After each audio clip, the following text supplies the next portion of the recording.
It is my great pleasure to welcome Margaret Walso, the director of Norla, to say a few words and introduce the authors. So please welcome Margaret. Welcome to Scandinavia House.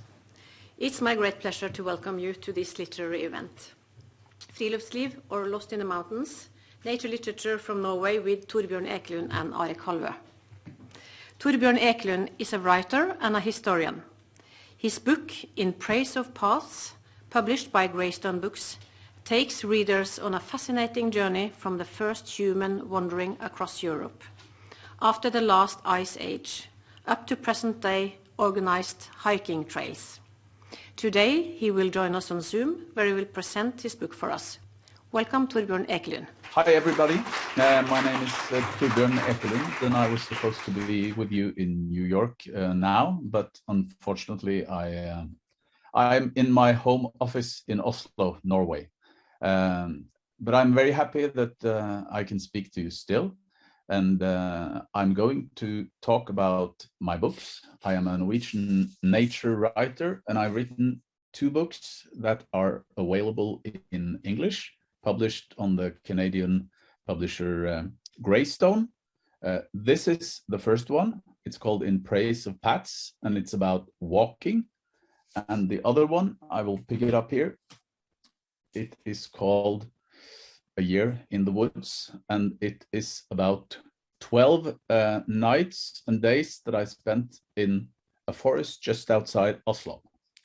So I'll start talking about why I write about nature and how I write about it. I've always been interested in nature, and I've always read a lot of books about nature. Not only Norwegian books, but many American. In fact, I like those better. They seem to appeal to me even more than the Norwegian books, and I think that has to do with the fact that lots of Norwegian nature writing is about very big achievements, like the great polar explorers and mountaineers and stuff like that. And I've always thought that it wouldn't be possible for me to write about big things, but I've also thought that I'm pretty good at writing about very small things. So all my books are about very small things connected to nature, and they're also about things that everybody can do, independent of age, independent of where you live, at least quite independent on where you live. I think that even though you live in the middle of a big city, you can probably both appreciate and actually do the things that I do in my books and the things that I write about. Let me first say a couple of things about the book In Praise of Paths. 5 years ago now, I suddenly got epilepsy. And when you get epilepsy, you cannot drive a car. Obviously, you can get seizures without notice, and then that's why you can't drive. So when the doctors told me, I was really, horrified. It was worse for me to get the message that I couldn't drive a car anymore than actually to get the diagnosis of epilepsy. So I started walking, and the funny thing was that just after a couple of days, I got used to walking, and I didn't really consider driving a car anymore, which really surprised me, because I've always thought that my car is, like one of the most important things in my life. So I started walking everywhere all the time, and after a while, I realized that this is something very interesting, although, or maybe because it's so basic. So I started writing. In the beginning, it was articles in a net or web magazine that I run with some friends. And then after a while, I realized that this is a book. So I wrote In Praise of Paths as a sort of combination of, how shall I put it? The activity is walking, and the result of the walking is that we make paths, traces of where we have been walking, and also that I write in my book why we have been walking exactly there.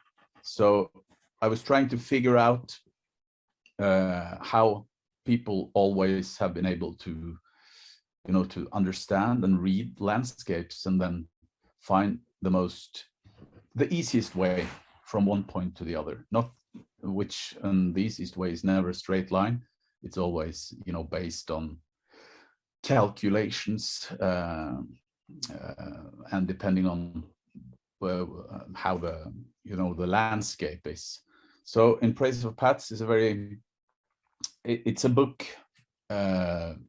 about small things, and it is a book about slowness. I think slowness is characterizes all my writing, and when you move slowly, you always are able to see things in a different way than when you move by car or plane, of course, and even bicycle.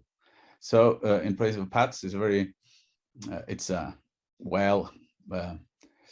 meditative book. In a way, it's a meditative book, and the same is definitely true for this book, A Year in the Woods, which actually started as an idea because I've always dreamt of, when I was a young kid, I dreamt about, going on expeditions like the famous polar explorers and all those macho guys with icy beards and like steel blue eyes looking in the camera. But I realized I got 2 children, and when they were small, I realized that I will never go on a big expedition.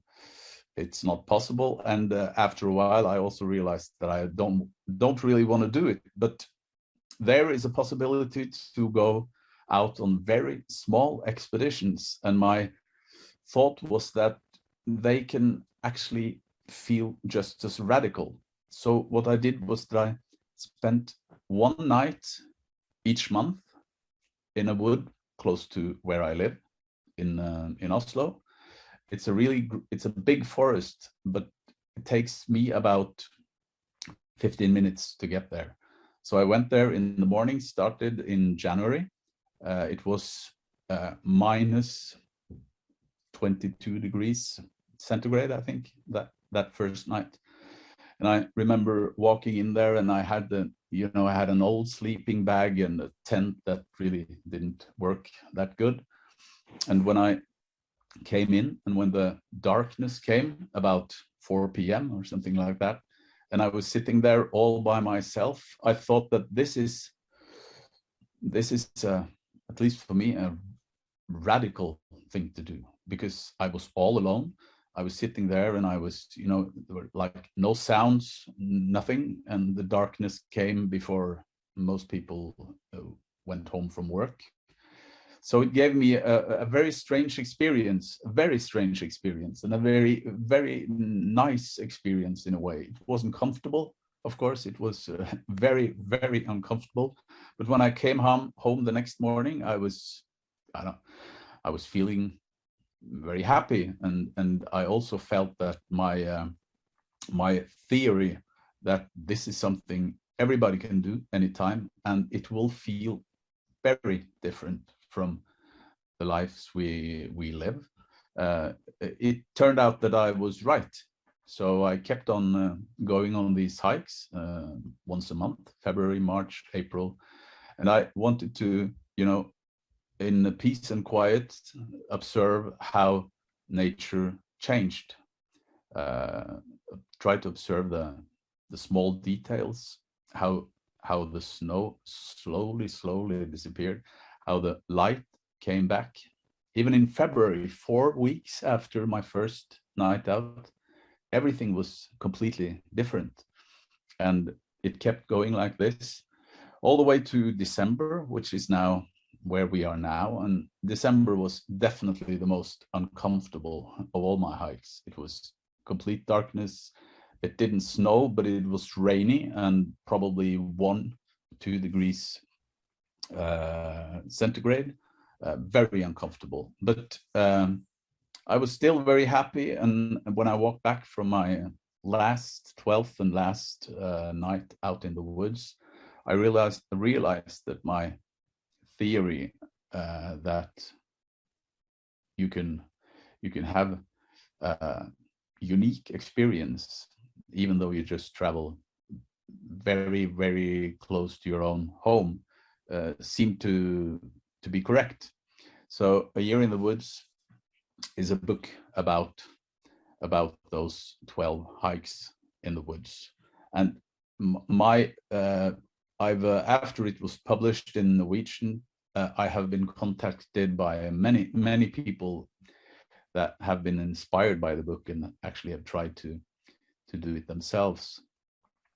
It's even a very guy that is CEO in a very huge company, and he emails me once in a while and says that he still does this after 4 or 5 years. So he's like, he says that in my work, very stressful work a lot of hours every week, that once a month, 24 hours in the woods all by myself is like meditation.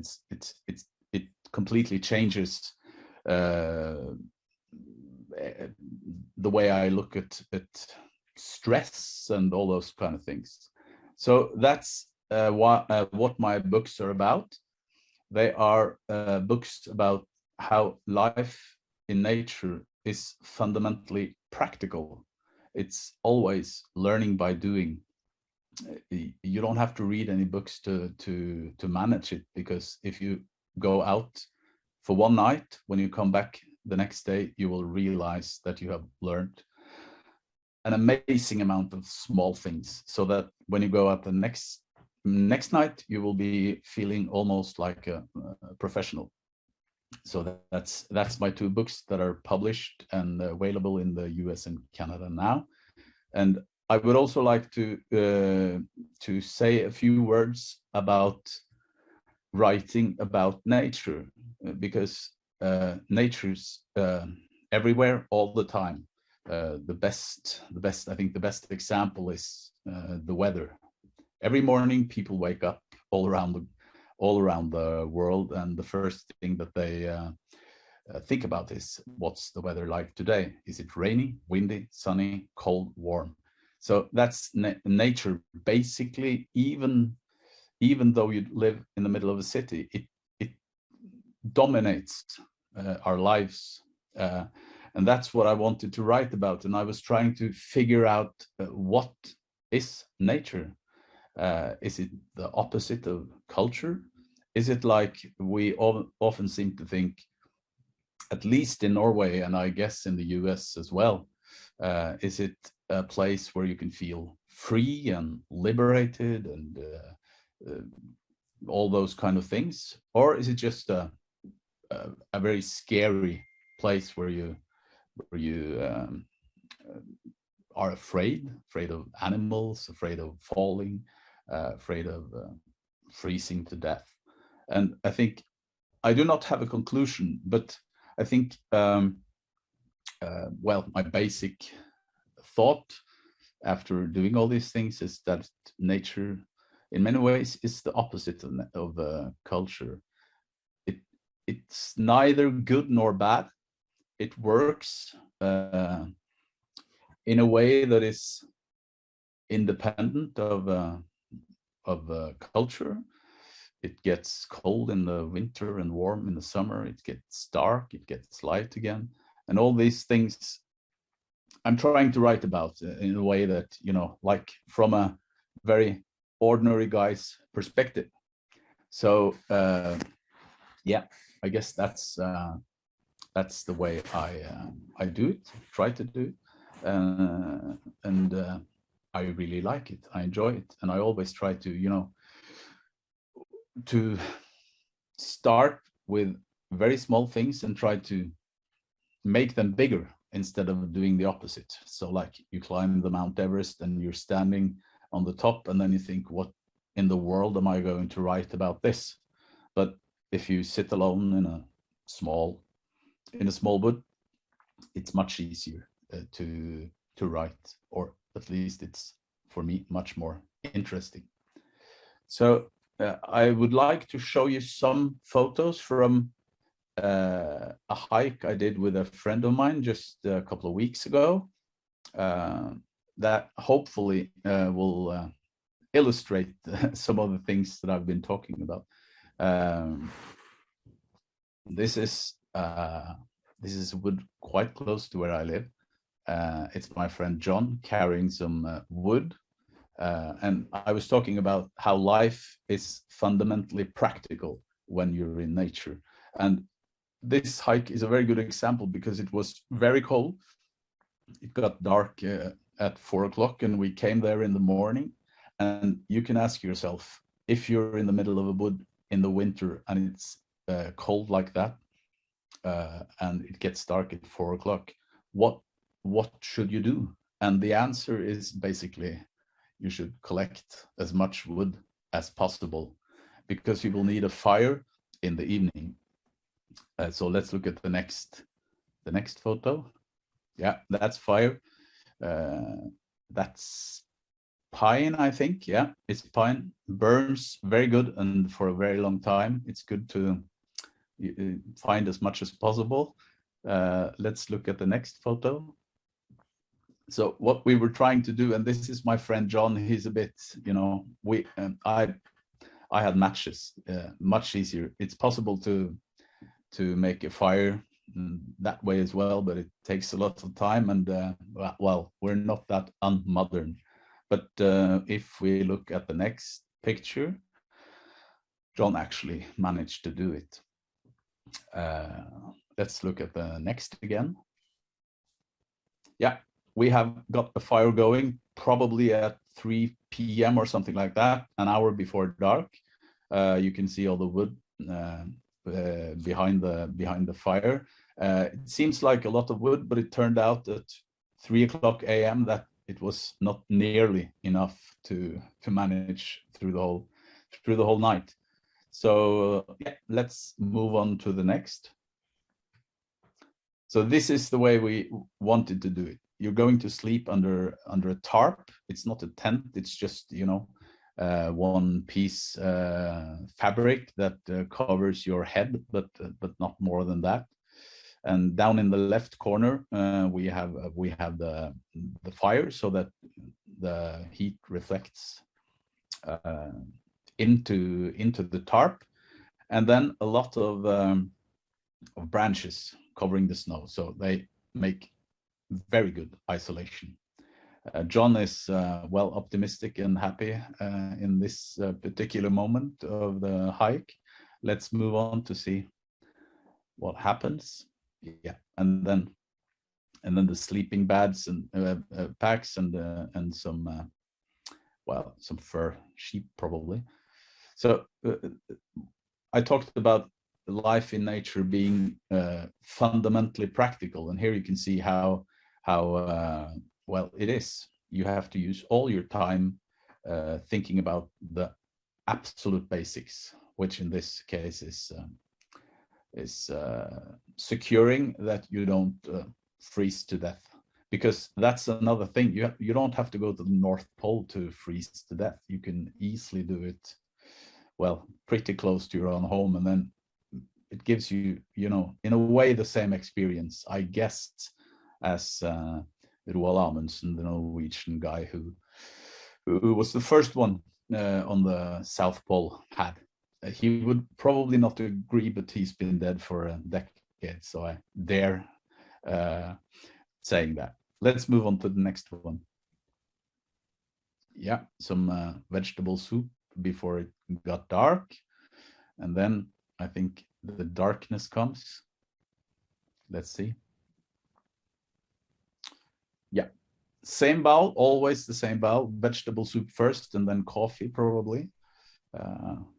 The fire, as you can see, it's now when you get to a certain point where you can be pretty sure that the fire won't, that you actually got a really good fire.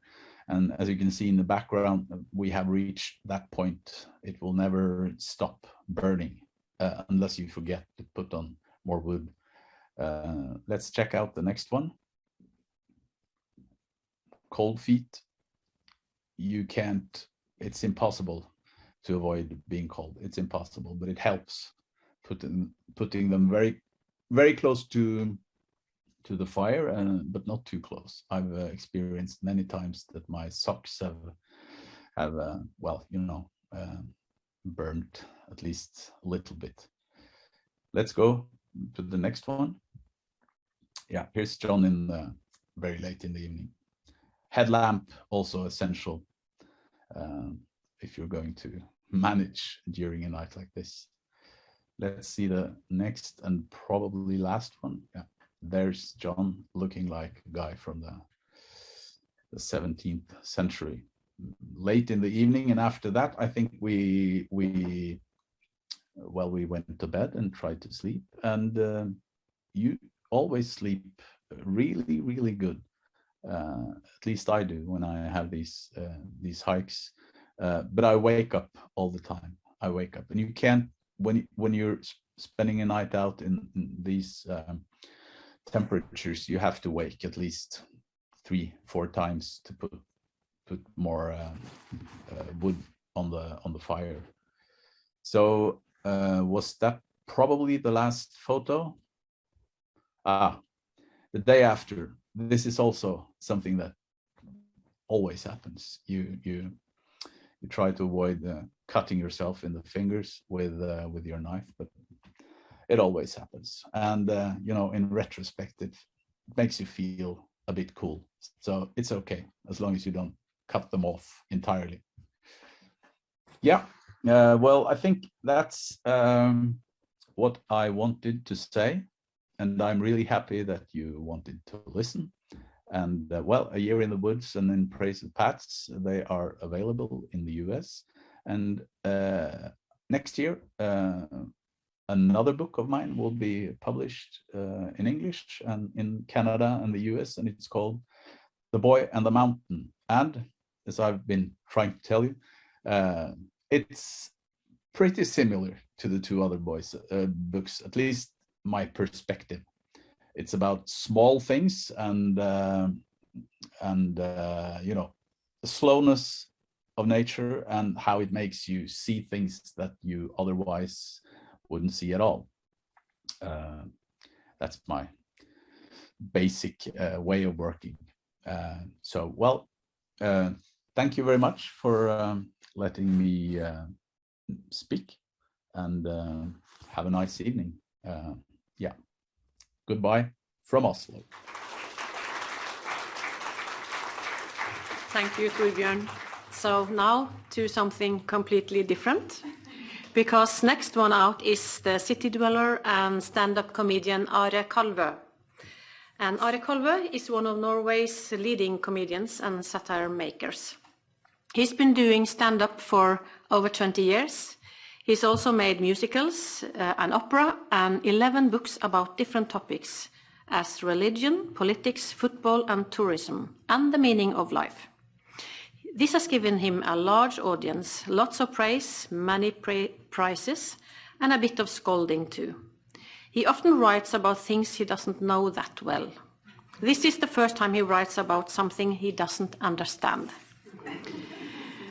Are Kalvø. He grew up in the middle of northwestern Norway, surrounded by fjords and mountains that people from halfway across the globe travel to see. Yet he has never been much of an outdoorsman. Once he moved to the city, he never looked back. Soon you can read his book, The Hiking Book from Hell, in English. Now he's here to give us a funny and entertaining outlook, another outlook on Friluftsliv in Norway. Welcome to the stage, Are Kalvø. Thank you. Yeah, this, I think we can safely say that this will be a different outlook. Torbjørn and I have slightly different views on tonight's topic. I wouldn't say we have opposite views. Yes, I would say we have opposite views, come to think of it, because Torbjørn, in many senses, represents the Norwegian majority when it comes to nature, whereas I am here today talking to you on behalf of a small and up until recently silent Norwegian minority. I am a Norwegian who doesn't really like nature. I think it's overrated. I don't go for long walks in the woods. I don't go for short walks in the woods. I don't go hiking. I think mountains are nice to look at if you sit somewhere with tables and chairs and waiters. I love waiters. One of mankind's greatest inventions. In short, I am not an outdoors kind of person. I have long been of the opinion that if people have gone to such great lengths to invent things like walls and ceilings and hotel bars, then it's downright ungrateful to go off and sleep in a tent. Now, this, of course, is not what you are supposed to think of the great outdoors if you are a Norwegian. After all, I do come from a country of great scenic beauty, and as Torbjørn mentioned, I do come from a country of great polar explorers, which people tell us about all the time. Roald Amundsen was mentioned. Roald Amundsen, the first man ever to reach the South Pole. Was he really a great man? We were very proud of him in Norway, but this is what he actually did. He started at a cold spot surrounded by snow and ice, and then he walked and walked for days through cold spots surrounded by snow and ice, until finally one day he reached a cold spot surrounded by snow and ice. Now, to many people this seems pointless. To many Norwegians it doesn't. To me it does, but at least the polar explorers made history. At least Roald Amundsen was the first person in the history of mankind to do something. He was the first person in the history of mankind to reach somewhere. People who go hiking now aren't the first people to do anything, or the first people to reach anywhere. In most cases, actually, they don't reach anywhere at all. They just end up back where they began, 8 hours later, wetter and colder. So why do people still do this? Because people do, actually now more than ever. According to a fairly recent survey, 80% of people in my home country, Norway, regularly go hiking. That's 80, not 18, 80%. And that's the average. In my age group, which is the death-fearing age, between 40 and 60, that number is even higher. And these numbers have been growing for the past 30 to 40 years, and they've been growing rapidly for the past 10, 15 years or so. And this, even though the numbers in Scandinavia are ridiculous, this is the case in many other countries. It could happen anywhere. It could happen to you. This is a warning. And this also means, of course, that the minority I belong to, we who don't go hiking, is a small minority, getting smaller as I speak, probably. This could be the case because up until recently, this minority has had no spokesperson, no voice. But that is about to change. I am now that voice, and I will spread the word across the globe. My book, The Hiking Book from Hell, was released in Norway 3 years ago, and the rest of Scandinavia followed, and then some European countries, Korea, and in a few months it'll be out in North America. So the word is being spread all over the globe. And I am proud to be that voice of the people who do not go hiking. What I figured out when talking about this book to people is that outdoor people, at least Norwegian outdoor people, simply aren't used to hearing about, talking about, reading about nature and hiking unless it's all praise and awe. They simply aren't used to hearing fairly obvious things like walking for hours in the rain is actually quite annoying, or sometimes being out in the open is just okay. It's not mind-blowingly fantastic every time. Seriously. These are fairly unusual, surprisingly unusual things to say if you are a Norwegian, because when you come from a country like Norway, which is a country with more trees than people and more rocks than fun, then you're supposed to love nature. It's a given. You are supposed to think that it's only out there in the woods or in the mountains on your own that you are who you truly are. Because in Norway, it's always been considered a good thing to avoid other people. That's what we do best. That's always been what we do best. So this whole pandemic thing, we've done really well. We got that. Yeah, no problem. Avoid other people, be on your own, outside. That's what we do. That's what we always do. As soon as we have a little time off work, that's what we do. We go out into nature to avoid other people. As soon as we have a little time off work. And we have a lot of time off work because we have oil, so we're stinking rich, so we don't really have to work. Actually, the main reason why Norwegians work at all is so that we can have time off work. So that we can go out into nature and be who we truly are. Now, why is this the case still? Why are we still doing this now that we don't have to? Most of us have absolutely nothing to do in nature now. So why are we still doing it? This is what I wanted to find out in this book, because I just don't get it. And mind you, it's not that I'm an arrogant, ignorant city boy, as mentioned. On the contrary, I grew up on a farm in a place, a town with 3,000 people in the Norwegian countryside in western Norway, surrounded by beautiful, dramatic mountains and fjords and hiking places and ski slopes. And if you visit the place where I grew up, you just have to take pictures. You simply cannot not take pictures because the mountains are just too dramatic. The fjords are just whatever fjords are, too fjordsy, I suppose. And if you visit the farm where I grew up with its old wooden houses, it's simply too picturesque. You have to take pictures. I grew up in Instagram, basically.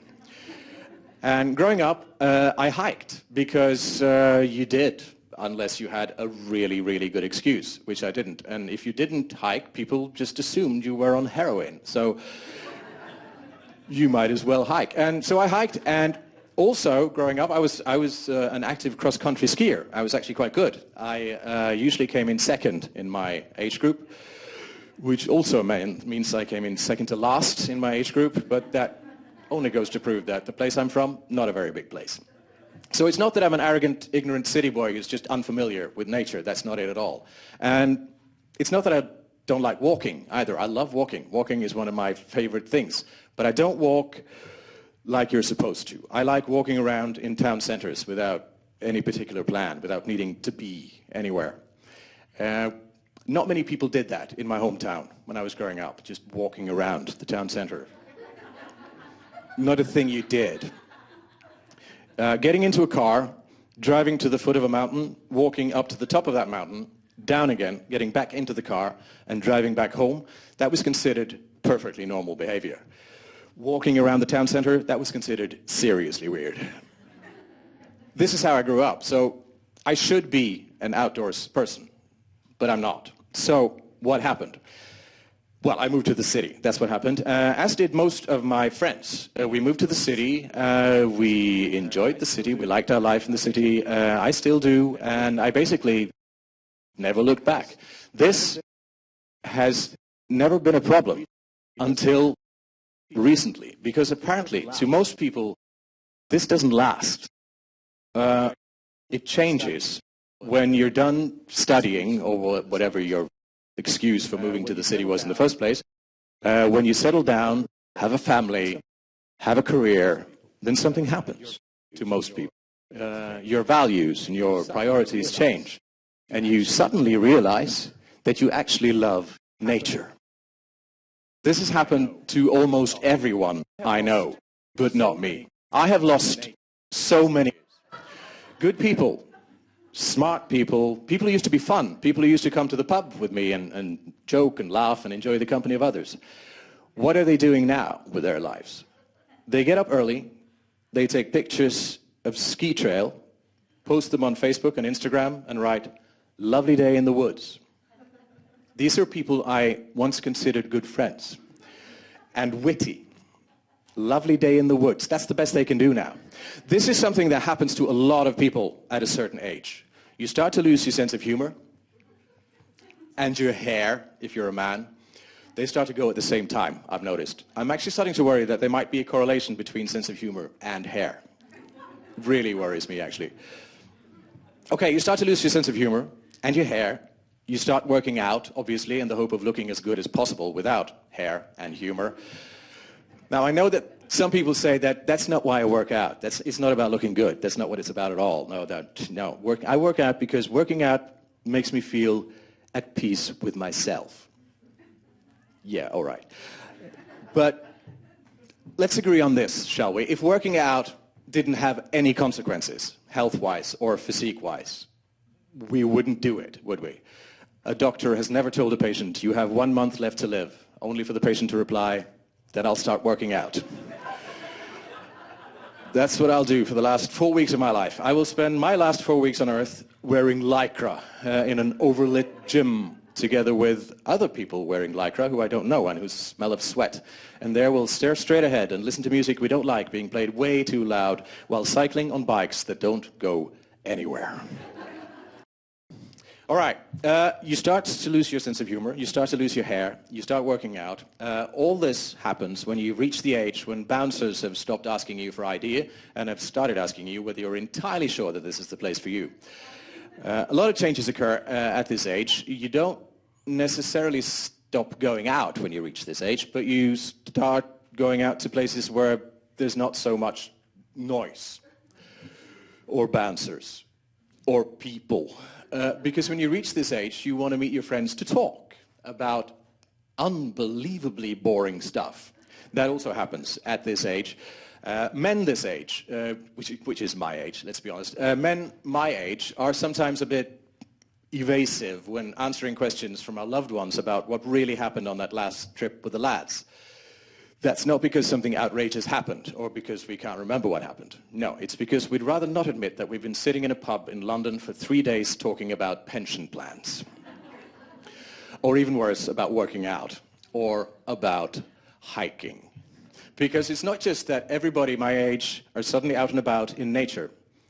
They don't stop talking about it either. And they talk about it without a trace of humor. People who used to be fun can now, in all seriousness, say things like, the silence in the mountains is unlike anything else. No, it isn't. It's exactly like any other silence. That's the thing with silence. It's silent. Some of my ex-friends, now outdoor people, also have said to me, it's only when surrounded by nature that you understand how small you really are. Seriously. If it's only when surrounded by nature that you understand how small you are, then your ego is too big. And some of my friends have also said, my outdoor ex-friends have also said, for our holidays this year, we are going to go back to basics. We're going to walk from cabin to cabin in the mountains. People do this as a holiday, which it is not. Walking from cabin to cabin in the mountains is at best a kind of holiday that only includes the two most boring things about being on holiday, packing and transportation. But people do this. People do this voluntarily. They walk for days on end with huge backpacks, their sweats and their sense of humor oozing from their pores. They walk to remote cabins with ridiculous names that are impossible to understand. Very few of the cabins in remote places in the Norwegian countryside have names that are possible to understand, and that also make it impossible to understand why anyone would want to go there on holiday. One popular tourist cabin in Norway, for instance, is called Myggheim, which literally means home of the mosquito. People go there on holiday. What is going on? And this is everybody. Everybody's doing this. Everybody's at it. I recently looked up everyone I have ever known on Facebook and Instagram. Childhood friends, people I went to school with, people I studied with, teachers, colleagues, bosses, everyone. They now live very different lives in very different places, have different family situations, different jobs, but all of them, and I do mean all of them, have pictures of mountains. I am friends with no one who has never, ever posted a single picture of a mountain. When did this happen? Was there a meeting I was invited to? Who kidnapped my friends and replaced them with a bunch of goody-goody outdoor types who let themselves be photographed with their thumbs up in the great outdoors and who actually seem to enjoy it. I have single friends, and they complain about losing touch with their friends when these friends get girlfriends, boyfriends. And I can sympathize with that, but at least they're losing their friends to something amazing, to love. I'm losing my friends to rocks. And this isn't just my friends, it's everybody. It's everybody. More and more everywhere. And in Norway, 80% of everybody. But not me. Now, eventually, unless you are a psychopath, eventually you start wondering, could it be possible that I am the weirdo? That all the others are actually right? Why don't I feel this pull towards nature when everyone else does? Why don't I long for this silence unlike anything else? Why don't I long to be out there on my own, to be who I truly am? I started thinking about these things, and so eventually I caved in. I decided, all right, I will go hiking. For the first time in 30 years, I went hiking. Serious hiking. A long summer hike, a long winter hike, on skis, obviously, in beautiful winter sun, which means it's extremely cold. The summer hike, however, was not in sun. It was in fog and rain, which means it's pointless, unpleasant, and dangerous. Or, as outdoor people would say, beautiful. And I went through these hikes because, well, to do research for my book, obviously, but also to find answers to questions like, what do people do out there in the mountains? What do they talk about? Do they talk at all? I don't know. Why do otherwise normal, sane people take pictures of themselves with their arms in the air on mountaintops? And what makes them think the rest of us want to see these pictures? Another question I tried to find an answer to was this one. Are outdoor people perhaps a bit naive? Now, bear with me, there's a reason for this question. But first, let me talk you through the concept of walking cabin to cabin the Norwegian way. This is how you do it. In Norway, there's a hiking association, obviously. And when you become a member of this association, you get a key. And this key gives you access to about 500 cabins scattered around in Norwegian countryside, in remote places, of course. At the moment, this association has about 300,000 members. Now, I know that in some other countries where you can also walk from cabin to cabin in the mountains, these cabins are more or less like hotels and have decent restaurants. The Norwegian cabins are nothing like hotels. And they're proud of that. That's the point. You sleep in tiny beds in your own sleeping bags, in rooms you share with many others, and that's if you're lucky. Sometimes you sleep on the floor or wherever they can fit you. And you share a shower with way too many others, which is why most people in these cabins simply don't shower. At a given time, you're served a meal, which is always boring, basic Norwegian food, and then people actually stand in line for food, many of them wearing woolen underwear and nothing more. You don't dress up for dinner in these cabins, you dress down for dinner. And these are actually the most luxurious of the cabins. Many of the cabins have no service at all, or running water, or electricity. And many Norwegians consider this to be the true cabins. You have the key, you unlock the door, and then you're on your own. You have to chop your own wood, light your own fire, find water, make your own food if you remember to bring some. If you didn't remember to bring some, you have to go out and kill some food with your bare hands. And then, because you're not used to this hard work, you fall asleep way too early. And this is why I ask if outdoor people are maybe a bit naive. Our high level of trust is often considered a good thing about the Nordic countries, but is there such a thing as too much trust?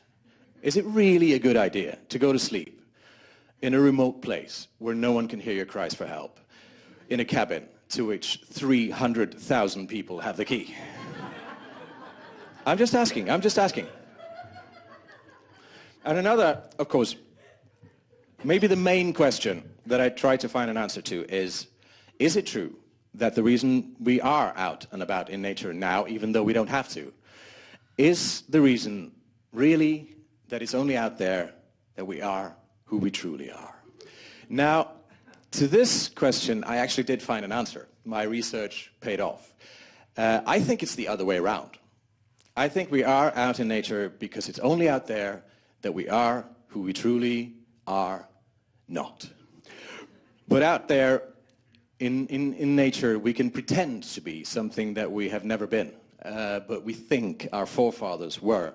And we like to think that there's still a little bit of it left inside of us, even though we are now very modern people. Even though most people in Norway go hiking, that is true. It is also true, both in Norway and in any other country where people go hiking, that the higher your income is, the more education you have, the more likely it is that you are an outdoors person.